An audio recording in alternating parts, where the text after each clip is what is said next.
Yes, of course. Stress and tension are now dialed up big time, as if they weren't before. But now with COVID-19, it's over the top. And many are struggling because the framework of their lives, of all our lives, has been dismantled to the point of where nothing is like it used to be. So, how do you surf those waves of uncertainty? What do we need when we're struggling? We do need something to hold on to. And that highly recommended something is usually meditation, right? I couldn't be more in agreement. My work includes guiding and teaching a very active form of meditation. And I hear from a lot of people about their view on meditation, and the most commonly held sentiment, especially among those who are driven, is that despite knowing all the benefits, they cannot get themselves to slow down and sit for quiet mindfulness meditation, or even guided meditation for that fact, where the narration takes you somewhere calm and peaceful, like walking in the woods. People get itchy and twitchy in trying to settle down, and it makes perfect sense. I mean, we're surrounded with endless sources of distraction and action: emails, texts, social media posts, news and more news, and go, go, go.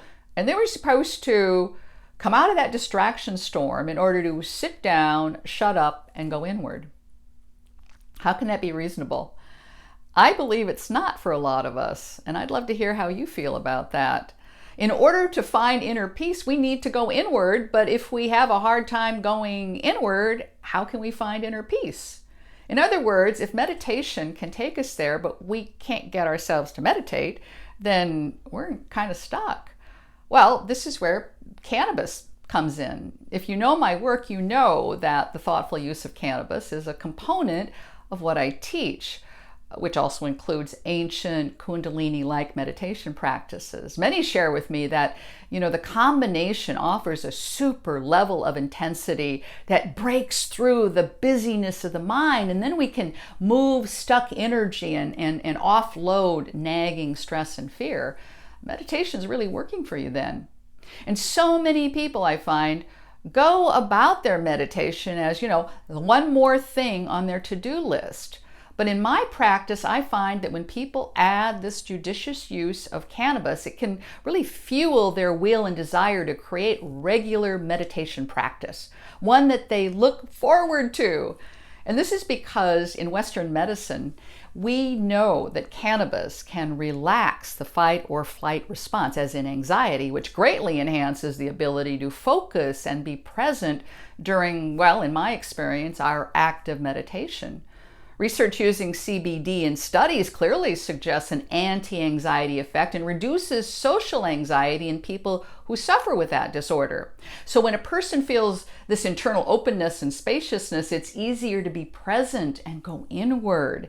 And at the same time, cannabis enhances the process of neuroplasticity, that ability of the brain to form and recognize synaptic connections, developing new patterns of thought and behavior. And this can be very profound when you pair it with our active meditation that includes movement and sound and powerful breath work. And from the Eastern yogic perspective, that spiritual perspective, cannabis is a gentle, boundary dissolving medicine. Plant medicine. It's said to amplify internal focus so that you can work with what's coming up for you and also strengthen your intuition, that voice of your soul. I call this that intersection where science and soul come together. Western science is endorsing what the ancient wise ones have been espousing for thousands of years. So where do you stand with meditation? What's been your experience? Have you been able to make it a regular go-to in your life? Or has it been a challenge to follow through on a daily basis? Drop down to the comment section and let me know. Let us all know.